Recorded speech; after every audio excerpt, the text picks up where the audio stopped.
Kisahnya terjadi saat Allah Subhanahu wa Ta'ala akan menciptakan Nabi Adam alaihi salam yang tercipta dari tanah. Dalam sebuah hadis mutabar yang dinukil dari Imam Ja'far al-Shadiq disebutkan sebelum menciptakan Nabi Adam, terlebih dahulu Allah mengabarkan kepada bumi bahwa Dia akan mengambil tanah di sana.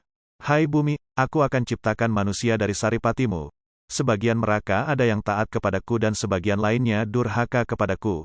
Siapa yang taat kepadaku maka akan aku masukkan dia ke dalam sorgaku, dan siapa yang durhaka kepadaku akan aku masukkan dia ke dalam nerakaku.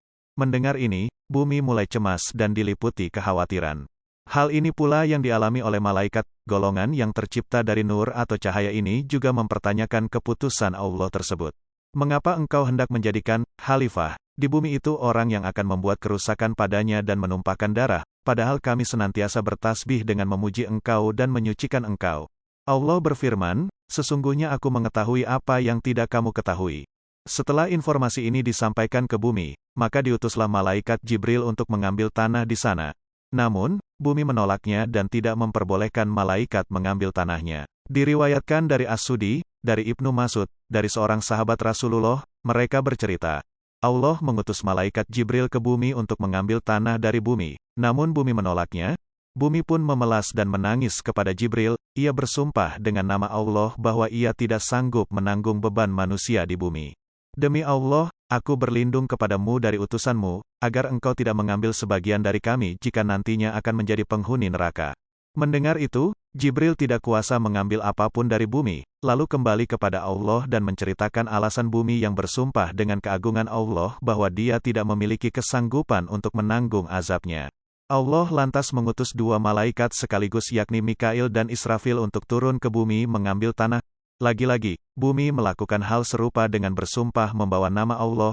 Kedua malaikat ini pun lalu kembali lagi kepada Allah tanpa membawa sedikit tanah pun sama seperti Jibril.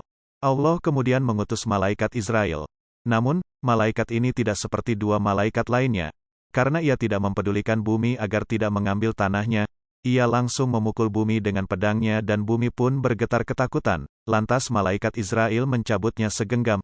Meski bumi sudah bersumpah atas nama Allah, namun ia tetap mengambil tanah seraya berkata, aku takut menyalahi, melanggar perintah Allah, aku sama sekali tak akan melanggar perintah Tuhanku, walau dengan segala perendahan dirimu.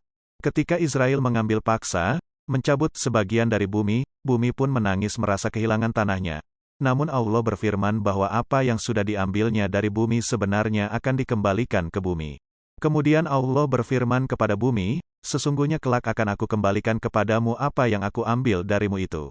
Dari bumi, tanah, kami jadikan kamu dan kepadanya kami akan kembalikan kamu dan daripadanya kami akan keluarkan kamu pada kali yang lain. Kemudian, malaikat Israel membawa tanah itu dibawa menghadap Allah. Faktanya kini, ketakutan bumi terhadap manusia yang membuat kerusakan sudah terbukti adanya. Tidak hanya kerusakan bumi dari segi fisik, namun manusianya secara lahir dan batin. Namun demikian, Allah tidak menciptakan manusia sebagai pemimpin atas semua makhluk tanpa alasan. Di akhir kisah kehidupan nanti, mungkin kita akan mengetahui apa sebenarnya skenario Allah Subhanahu wa Ta'ala. Jangan lupa di subscribe kawan, agar channel ini terus berkembang. Terima kasih.